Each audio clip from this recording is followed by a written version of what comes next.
బాగా టేస్ట్ ఉంటుంది అనమాట చికెన్ పాలకూర. చికెన్ అర్ధ కేజీ తీసుకున్నాను. బాగా తాజాగా ఉండే పాలకూర తీసుకున్నాను. 2 ఎర్రగడ్డ, 1.5 స్పూను అల్లము తెల్లవాయ పేస్ట్ అయితే వేస్తున్నాను. అల్లము తెల్లవాయ పేస్ట్ బాగా పచ్చివాసన పోయేంత వరకు వేయించుకున్నాక చికెన్ వేయాలి. బాగా కలుపుకొని మసాలాలన్నీ వేయాలి.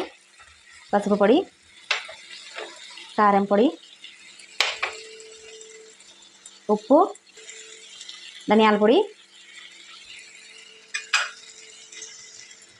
కొత్తిమీర ఇవన్నీ వేసుకొని బాగా కలుపుకొని నీళ్లు వేసుకొని ఉడకబెట్టుకోవాలి. ఇప్పుడు 1 గ్లాస్ నిండా నీళ్ళు అయితే వేస్తున్నాను. చికెన్ అంతా బాగా ఉడకనిచ్చి మళ్ళీ పాలకూర వేసుకోవాలి. దింపుతామనంగా ఒక 3 నిమిషాలు 4 నిమిషాల ముందు దింపుతామనంగా పాలకూర వేసుకోవాలి. ఇప్పుడు మూత అయితే